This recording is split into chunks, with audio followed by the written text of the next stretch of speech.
bn and cn are sequences of real numbers. 21st question है हमारा real analysis. So necessary and sufficient condition for the sequence of polynomials this bnx plus cnx square to converge uniformly to 0 on real line is.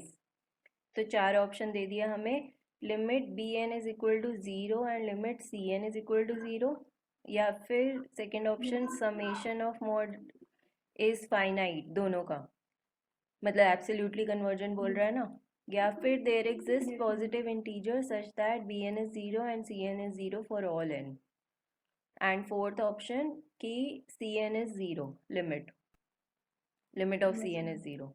ठीक है, तो इसका ना एक छोटा सा तरीका है, आप क्या करो एग्जाम्पल लेते चलो बस, मतलब एग्जाम्पल से ना 3 ऑप्शन डिस्कार्ड हो रहे हैं इसमें. 0 bn को 0 ले लो, cn को ले लो 1/n. Yes ma'am. ठीक है, अगर bn को 0 ले लिया और cn को 1/n ले लिया तो x के ऊपर भी हम सपोज कोई कंडीशन लगा लेते हैं. हाँ, x को n ले लो. ठीक है.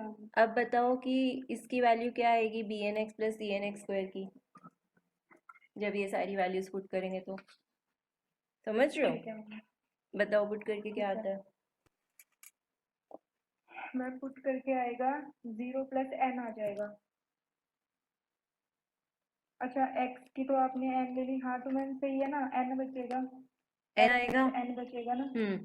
तो इसने बोला था कि necessary and sufficient condition for sequence to converge uniformly.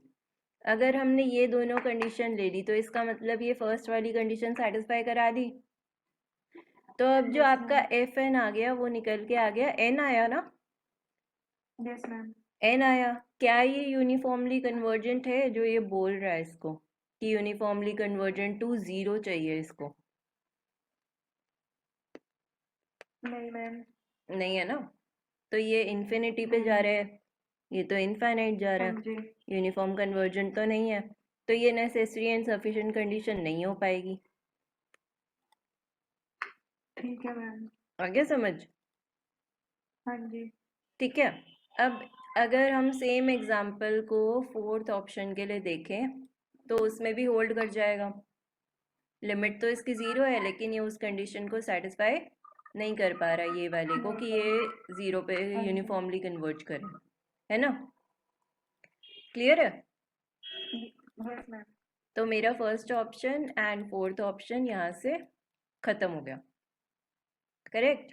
ठीक है मैम. अब आओ आप सेकंड ऑप्शन पे. सेकंड में भी आप कुछ ऐसा ही एग्जाम्पल कंस्ट्रक्ट करने की कोशिश करोगे अगर, तो आप अब की बार आप ले लो bn को, अब आप 0 ले लो, cn को आप ले लो आपका n. हाँ जी. और x को अब आप ले लो 1/n स्क्वायर ले लो. तो अब जो ये आएगा निकल के, इसमें जब वैल्यू पुट करेंगे तो क्या आ जाएगा? ये आ जाएगा अपॉन में n की पावर 3 बचेगा. तो एक तरीके से जो मेरा एफ एन आ गया वो 1/n क्यूब आ गया. Yes ma'am. और अगर हम समेशन बी एन की बात करें, मतलब ये जो मेरा आ रहा है ये तो यूनिफॉर्म कन्वर्ज जा रहा है 0 पे.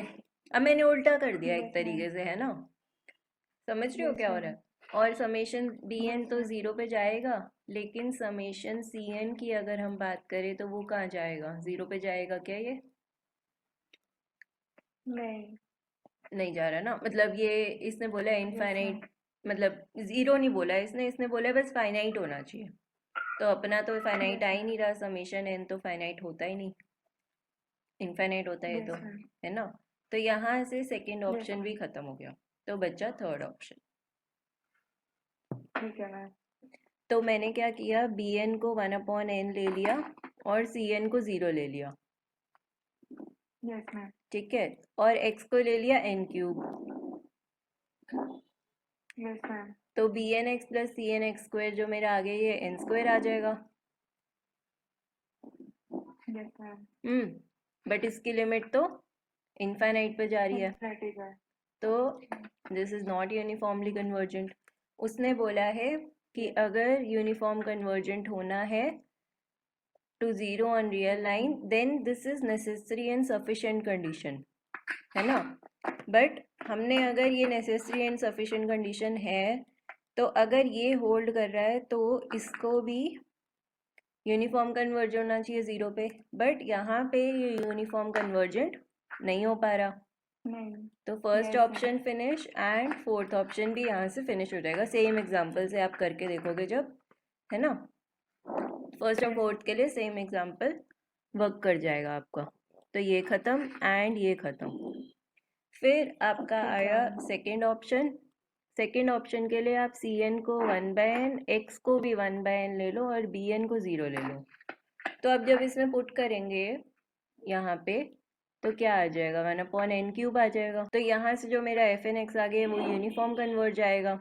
ये तो यूनिफॉर्म कन्वर्ज कर रहा है 0 पे, ठीक है। लेकिन जो समेशन सी एन है ये तो कन्वर्जन नहीं है, तो ये ऑप्शन भी खत्म हो गया। तो बचा सी ऑप्शन, ठीक है।